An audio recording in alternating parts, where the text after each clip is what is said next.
Hey everyone, welcome back to MNMMPT and RT YouTube channel. This is Manmohit.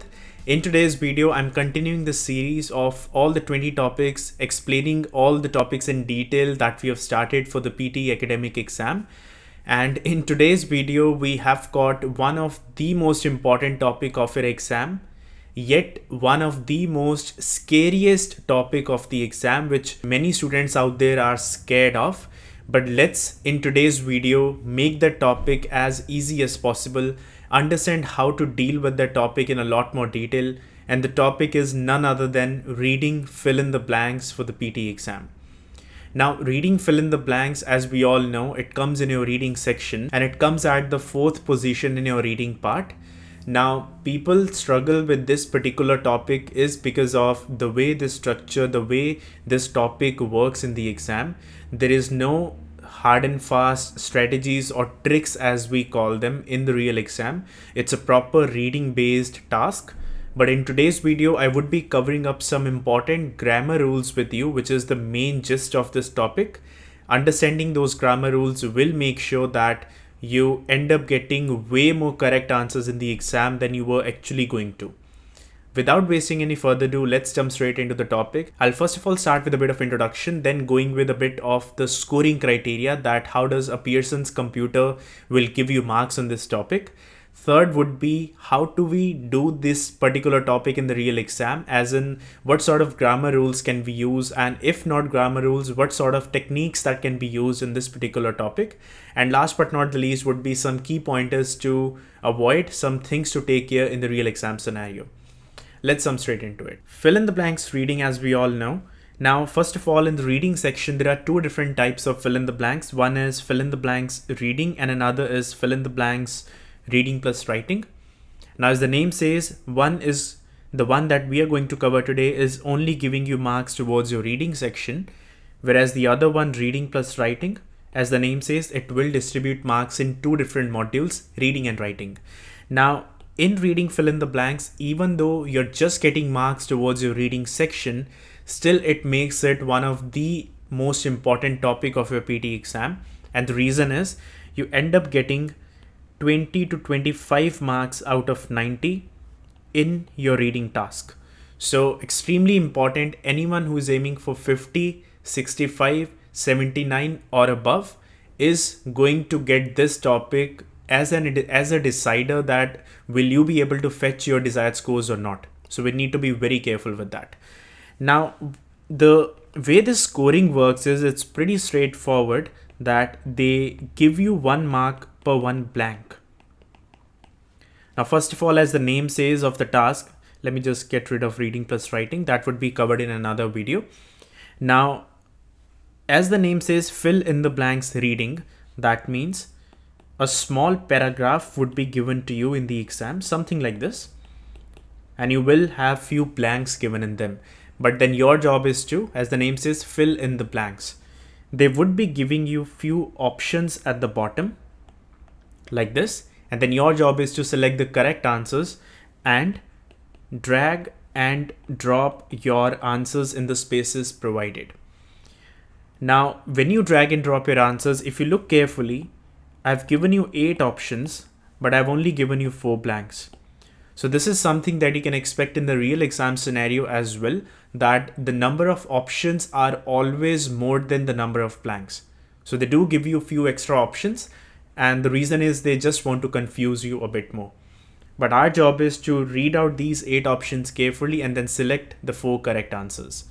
Now, as the name says, drag and drop, you take your options from the bottom and then drag it onto the correct locations. Now, once you have dragged your answer, it doesn't mean that you cannot change it back or you cannot revert it. You can play around with all the options. You can keep on changing or flipping the sequence with other blanks until and unless you click on the next button on your screen. Once you click on the next button on your screen, that's when the answers are saved. After that, you cannot make any more changes. So feel free to make as many changes before hitting that next button. Now, as you could see, I've given you 4 blanks here. In the exam, on an average, you will be getting about 5 blanks per paragraph. And as I said, on an average, that means in some paragraphs, you might get 4 blanks. In some paragraphs, you might end up getting 6 blanks. but the average turns out to be 5 blanks. And then in the exam, you get 4 to 5 different questions. Now, if you multiply this number, it gives you 20 to 25 marks out of 90. So my point here was the numbers that we guys provide you in these videos, these are not just randomly guessed numbers. It's a proper logic based, simple, straightforward maths that we are doing. This is how the scoring works in the real exam. Now, before we proceed further, I'll encourage all of you to have a notebook and pen ready and handy with you, because there's going to be a lot of grammar rules and a lot of other information that I'll be displaying very soon. So you might as well take some notes so that you don't have to kind of go through the basics every now and then. Now, reading fill in the blanks. There are 3 different things that determine how well you do your fill in the blanks in the exam. Now, those 3 different things are starting with obviously your grammar. The better your grammar skills are, the better your chance of getting the correct answers. Another thing is vocabulary, as in some good choice of academic words. Now, in certain scenarios, you don't even have to bother about the grammar rules. If you know the meaning of a certain word, most probably you know where that particular word will go. So having a good choice of academic words will definitely help you a bit. And then last but not the least would be collocations. Now, if you know the meaning of the word collocations, that's good enough. If not, the meaning of the word collocations is 2 words that frequently occur together. Now, in terms of example, first of all, when the reading plus writing fill in the blanks video would be out, which would be probably next week, this would be the main highlight of that particular topic, collocations, because those type of blanks are mostly dependent on the collocation skill. But here, let's understand them in a bit more basic way. Now, collocations simply refer to 2 words that frequently occur together. As an example, we can say, let's say I've given you this example. The word is rain. Now, either heavy rain or strong rain. Just think about it and speak out your answer. What do you think is the correct collocation here? Or in simple terms, which 2 words go together? Is it heavy rain that you say, or do you say strong rain? You obviously say heavy rain. Now, if I change this word rain to something like, let's say, wind. Now, would you say heavy wind or would you say strong wind? Straight away, your answer changes to strong wind. Now, obviously, these things were not taught to you when you were doing your high school or any other courses, but we are definitely used to these words. We know that we always say heavy rain. We know that we always say strong rain. Same way, we say yellow hair or we say blonde hair. Now, obviously, we never say yellow hair. Now, see, in terms of speaking, both sounds correct.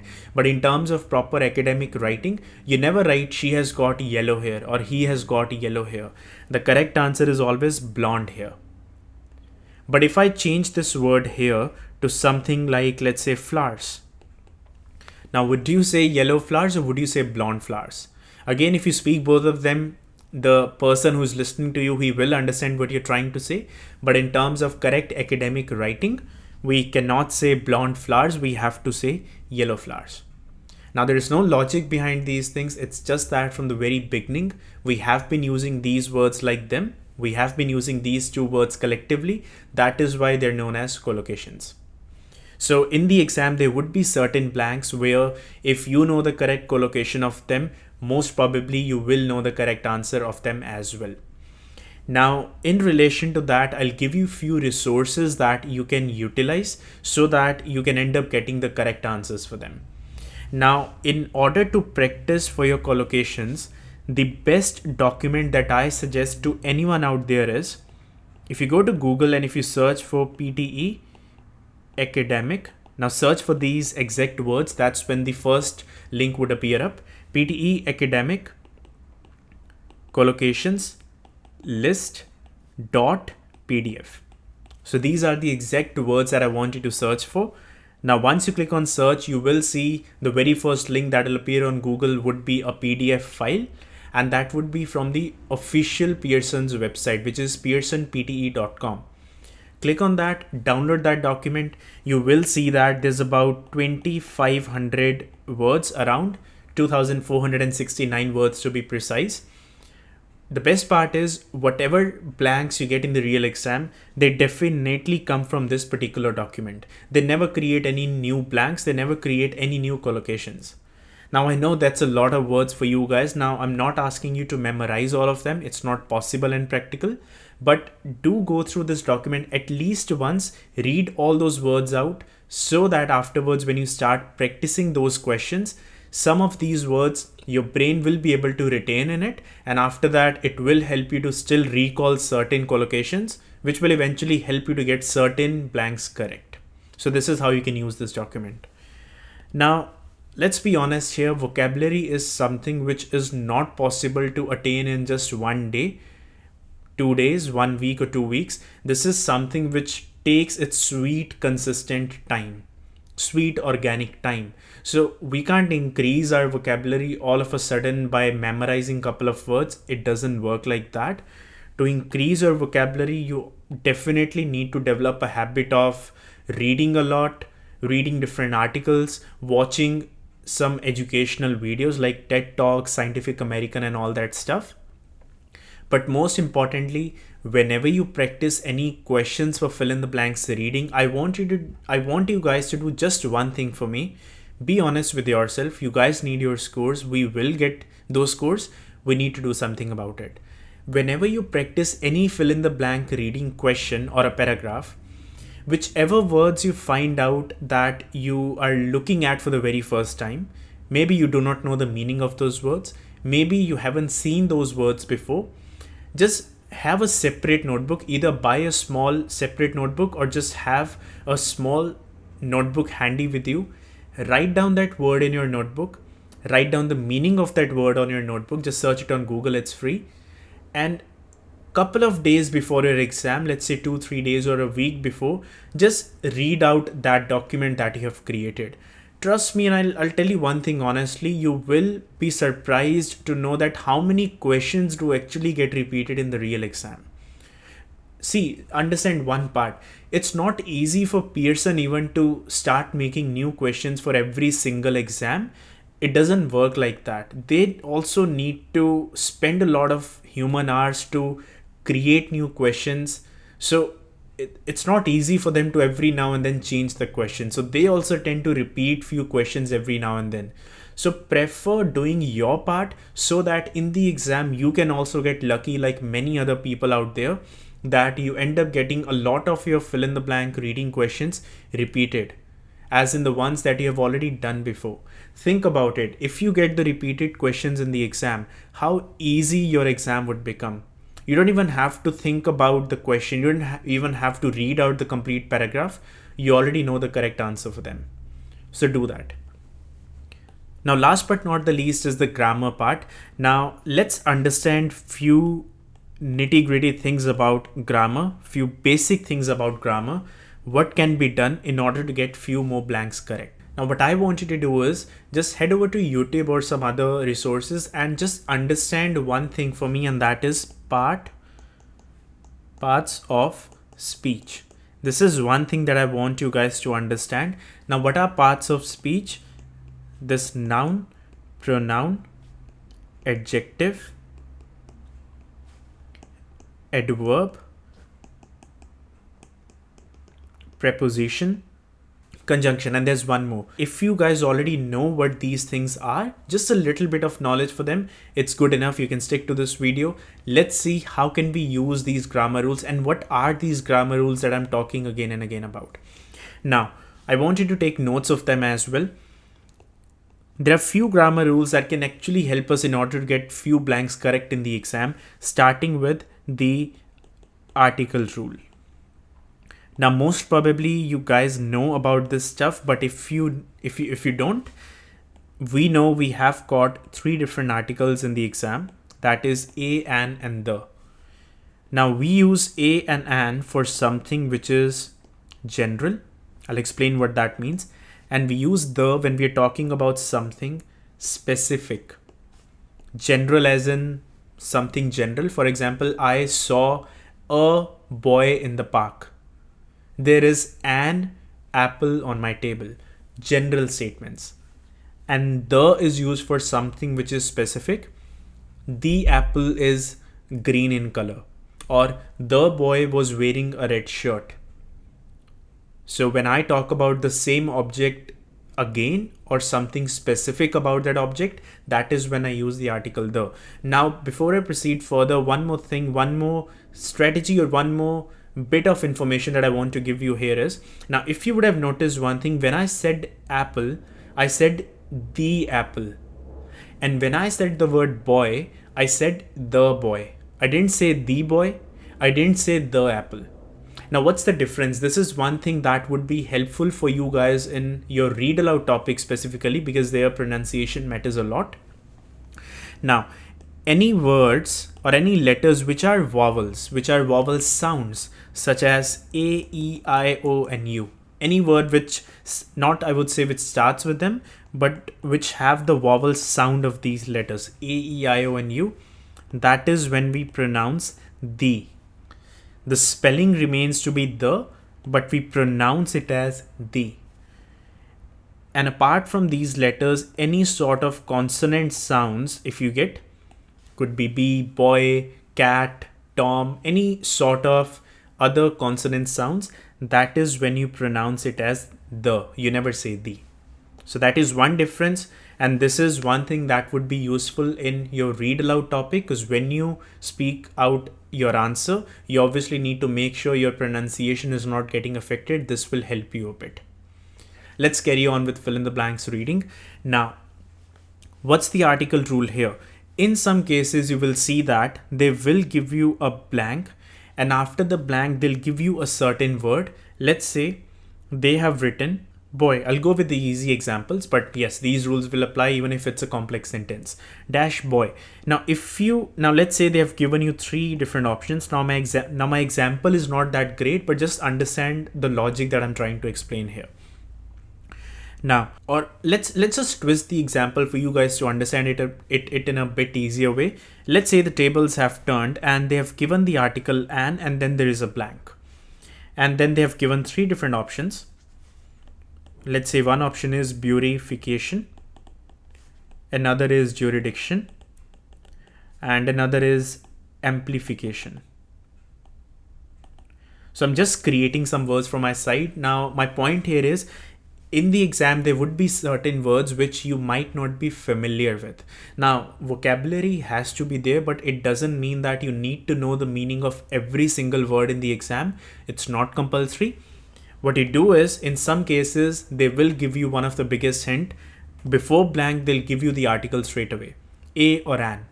Now, in that scenario, it becomes extremely easy for us to figure out the correct answer, because I know after an, I need a word which starts with a vowel sound, not a consonant sound, vowel sound. If you speak out the word beautification, it starts with B, which is a consonant sound. If you look at the word jurisdiction, it starts with J, which is again a consonant sound. But if you look at the word A, it says amplification. It starts with A. The sound is a vowel sound. For this particular blank, my correct answer has to be amplification. So this is the first grammar rule that you guys can use. If you see the article a and an, your job becomes a lot easier. You just need to see the words which have those particular sounds at the start, drag and drop your answer, job done. Second grammar rule.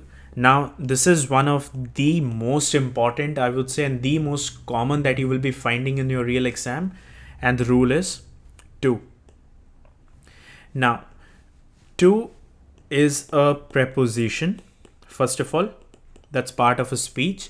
Now, the grammar rule here is, if you see the word to in your exam in a paragraph, and if there is a blank afterwards, now, not before, but afterwards, that's the only way this rule can apply, otherwise not. If after to there is a blank, the grammar rule states that you need a verb. Now, verb as in an action word. And you need the verb in the present tense. or for some of the people out there, you can say in simple form. So for example, if I give you the word, let's say fly, flew, flying.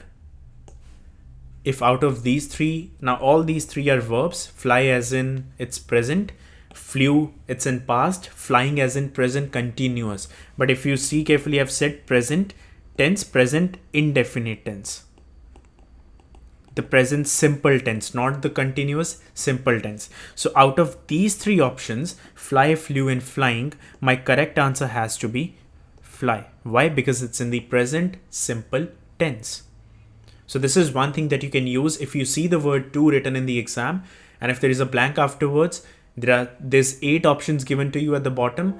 You just need to see which options are the ones which are verb first thing and which are also in the present simple tense.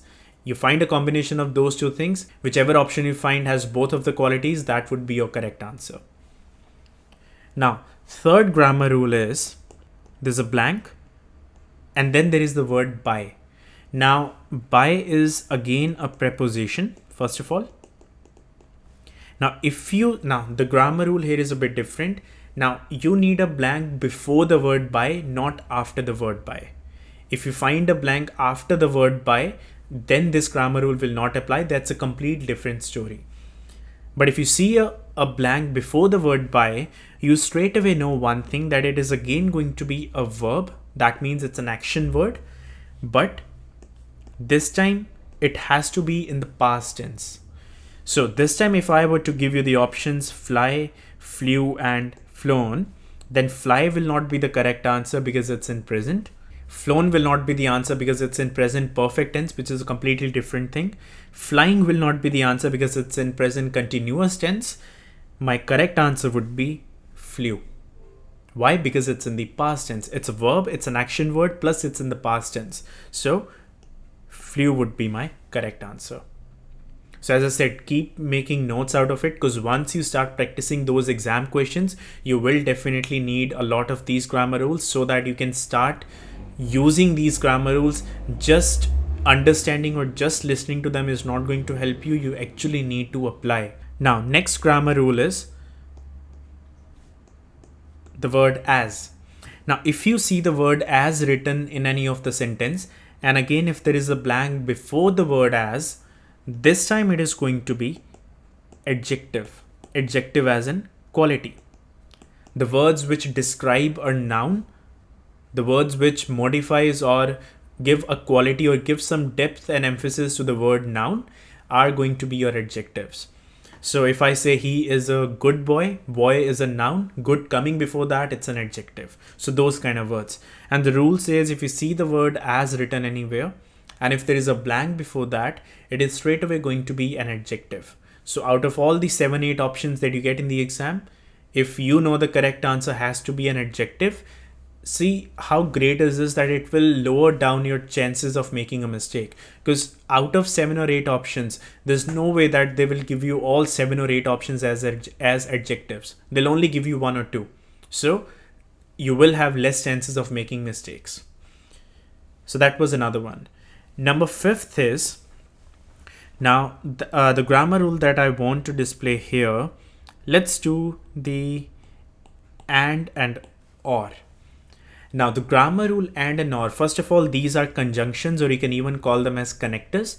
The rule says if you see the word and if there is one blank on either side, now not both, but just one side, and here they have given a word, just keep one thing in mind, that we need something similar on both sides. For an example, Alex is happy and dash, and there's a full stop afterwards.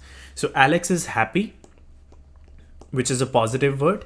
Then we have the connector and afterwards there's a blank. So correct answer has to be one out of the given options, and that option that you need to choose has to be a positive word as well. I can't say Alex is happy and sad. Just think about it. It doesn't make any sense. I have to say Alex is happy and delighted or excited. Could be any word, but it has to be something positive which is related to this particular word. And as the name says or, now we can put something different. If they say Alex is happy or dash, now I need to put something opposite, sad, depressed, something like this, which is the complete opposite of the word. So that's another grammar rule. So we have done 5. Another grammar rule is a preposition grammar rule, and that is dash of dash. Now, of is another preposition. First of all, if you see the word of written in any of your sentences, now understand this part very carefully. If any side of the word of is a noun, any side, it could be the word coming before the word of, it could be the word coming after the word of. Any word out of them, if it's a noun, the other one automatically has to be a noun itself. It is never going to happen that they give you noun, of, and then they give you adjective, or noun, of, verb. It never happens. Noun, of, noun. That's the grammar rule. This is how English works, and this is always going to be correct. Dash of dash, one side has to be noun, other side automatically becomes a noun. For example, if I say words of dash, of is there, words is there, which is a noun, we automatically know the last word has to be a noun itself. It can't be adjective. For example, words of wisdom. You can't say words of fly or words of flying. Doesn't make any sense. Words of wisdom. Noun, preposition, noun. That's a grammar rule. Noun, preposition, noun.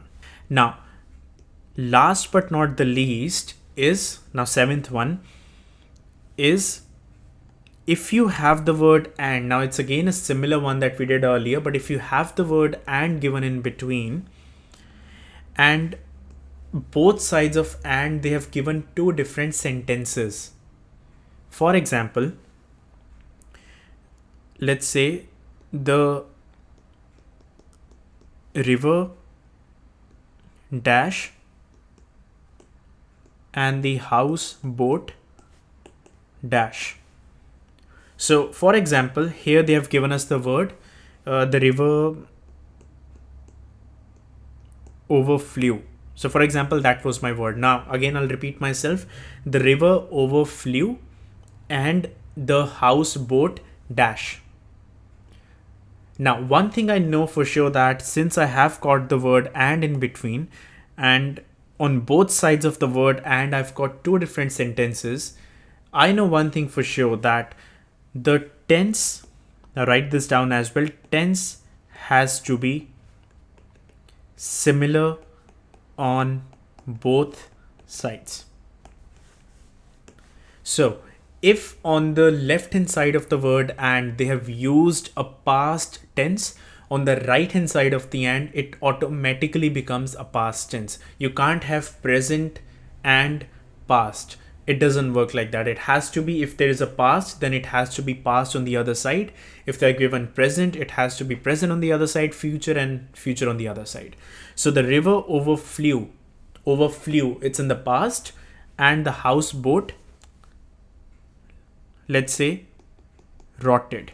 Rotted means damaged. So if they would have given you 3 different options, let me get rid of it. Let's say if they have given me 3 different options, damage, damaged, damaging. Since the word overflew is in the past, my correct answer here has to be damaged, not damage, not damaging. It has to be damaged. Or if the word is rotted, rot, rotting, my correct answer has to be rotted. So this is one way the grammar rules can help you, that if you do not know the meaning of the word, for example, if you did not know the meaning of the word rotted, but if you knew the grammar rule, this will help you to at least get the correct answer still, even without knowing the meaning of that particular word. So this is how useful these grammar rules can be. If again you understand them well, if again you try to use these words in the real life, try to solve a lot of fill in the blanks reading using these grammar rules. Now, I would be again coming up with many videos in the future where I would be explaining about these parts of speech, a special video separate for these parts of speech. another video explaining and using these grammar rules in a lot more detail. So we'll be coming up with a lot more content in the near future. So if you haven't subscribed until now to this YouTube channel, feel free, because you are in for a treat. There's a lot of content coming on the way. Now, using the same grammar rules, let's try solving a couple of real exam based questions so that you guys actually get to know that how do I plan my content and how do I actually use these grammar rules and try to get as many correct answers as I can. Let's do some. Now, if you see, for example, let's say I have this question with me in the real exam.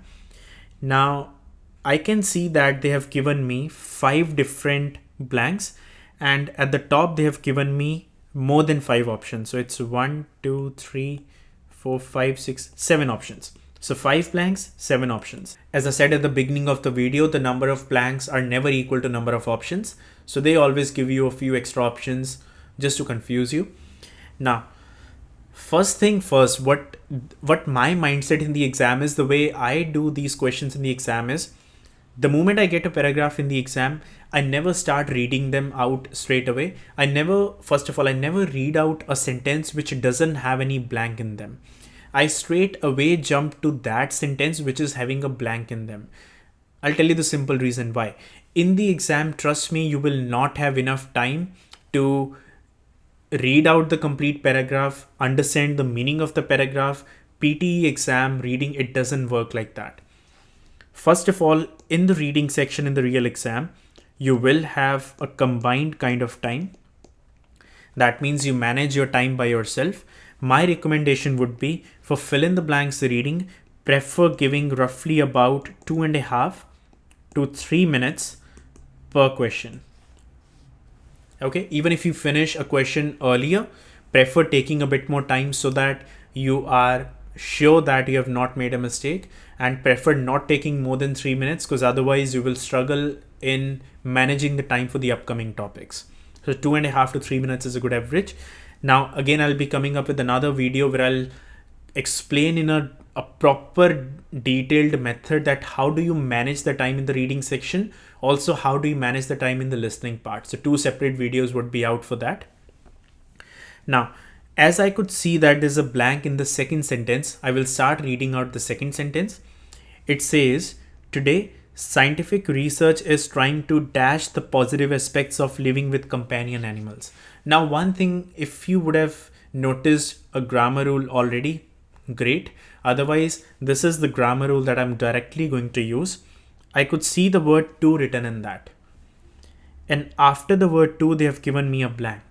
So if you remember, it's a preposition rule. After the word to, straight away we know one thing, that we need a verb in the present tense, present simple tense. So if I get rid of these numbers, trying to dash. So we need a verb in present and simple tense. Let's see our options. Decisions.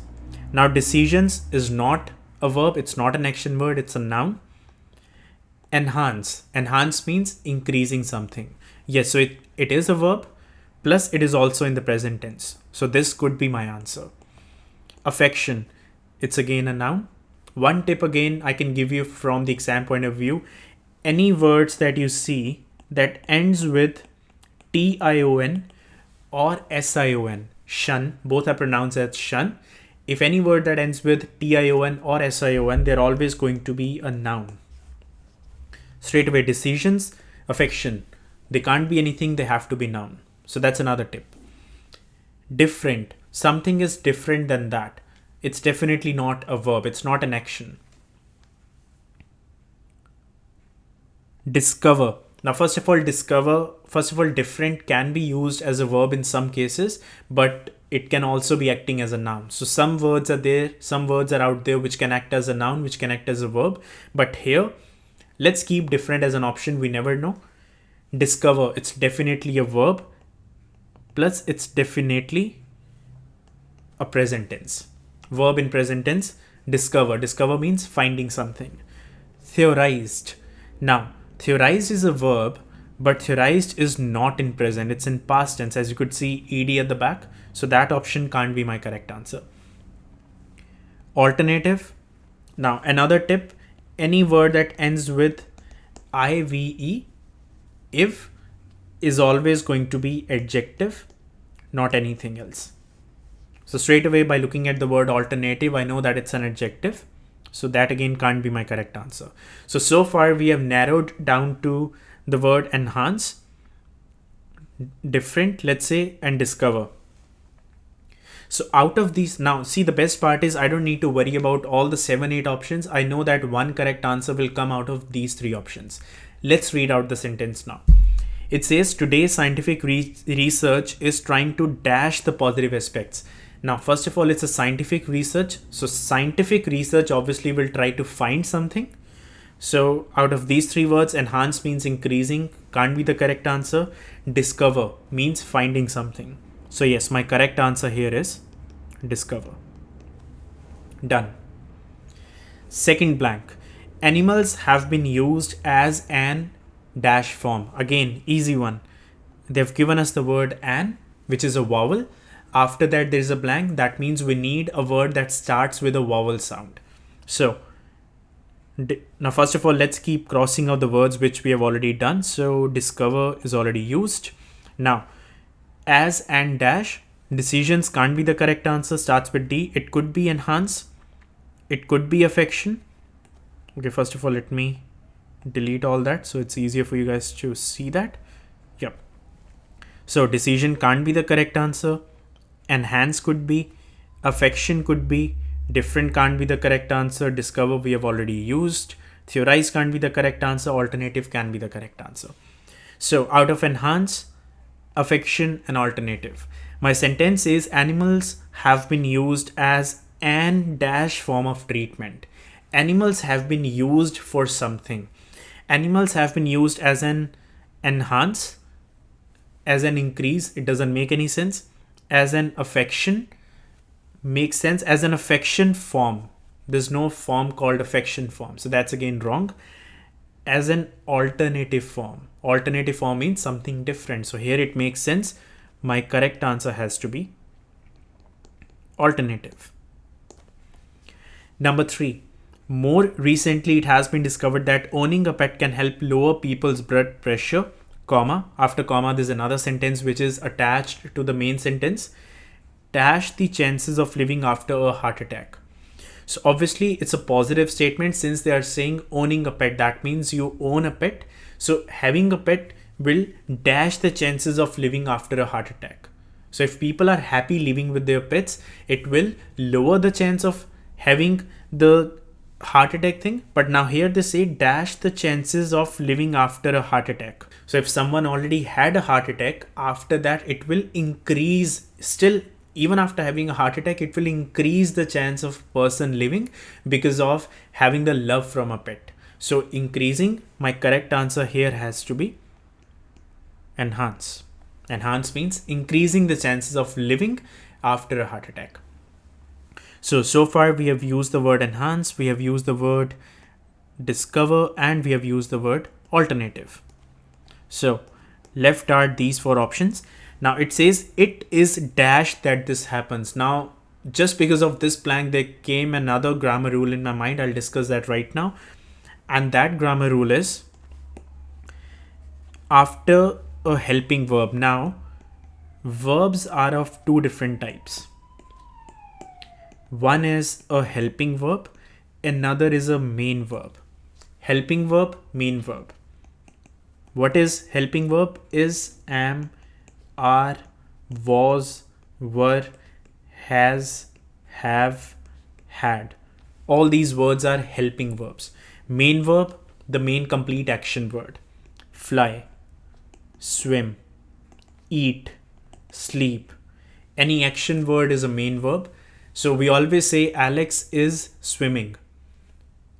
He is flying. He was eating. So we use a helping verb first and then we straight away use a main verb. So here the same thing is happening. They have said it is. Now what is the word is? Is a helping verb. After the word is there is a blank. That means a main verb is missing and action word is missing. So we definitely need a main verb after the word is. So my remaining options are decisions, affection, different, and theorized.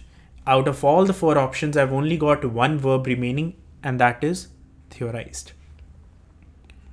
So even if I do not know the meaning of the word theorized, I know one thing for sure, that this is my correct answer, because after a helping verb, we definitely need a main verb.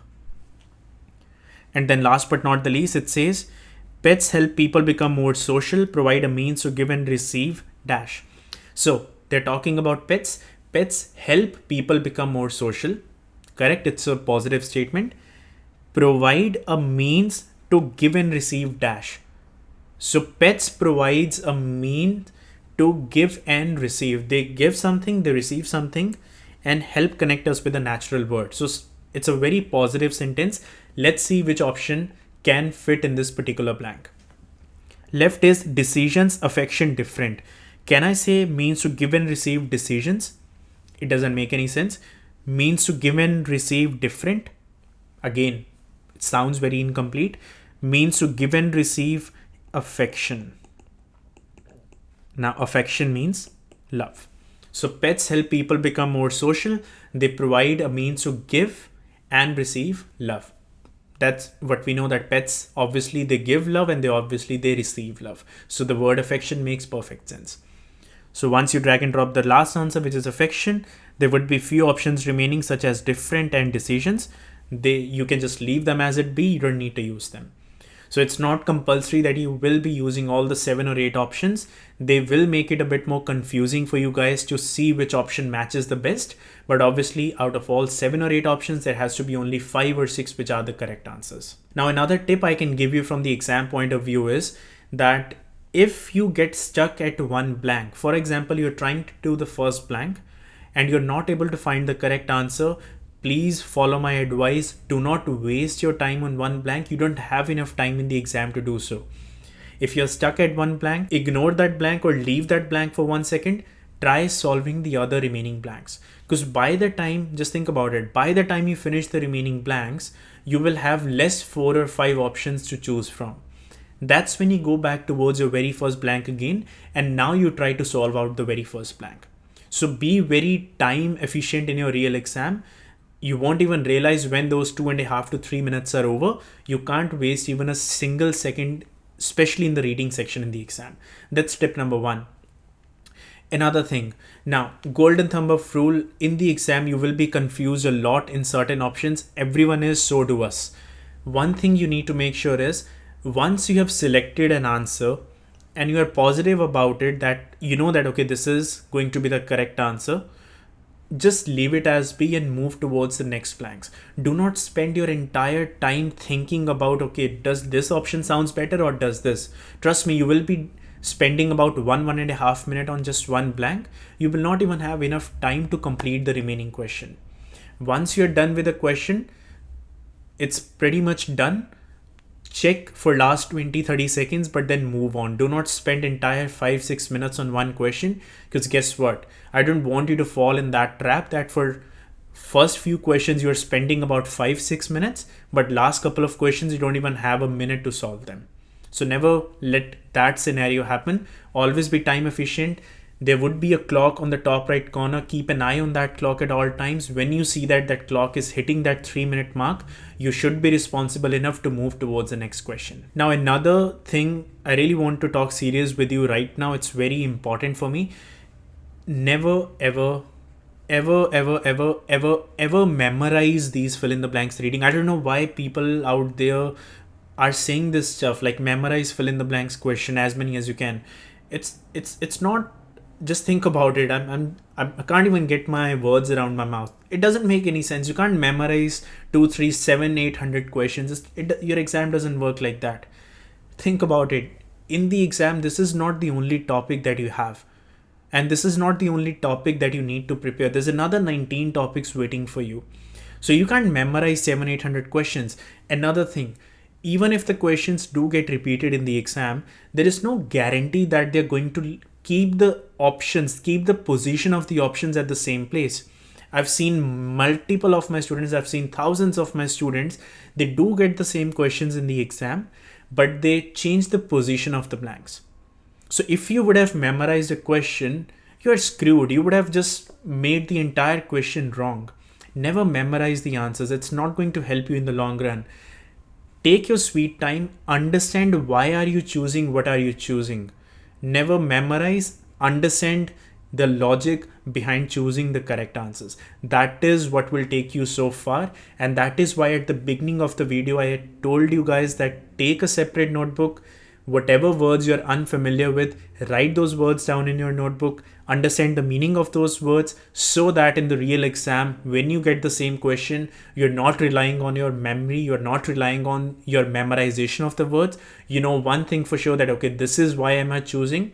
Okay, if you choose this answer, this is why I chose this answer. You should be confident about your answers. And last but not the least is a mindset related tip. Have a positive mindset. Most of the battle is already lost before your real exam. People, when they get this topic, people, when they start practicing this topic, they just feel that, okay, I'm done. Like, this is one of the worst thing. This is such a difficult topic. Just change your mindset about it. Just think about it.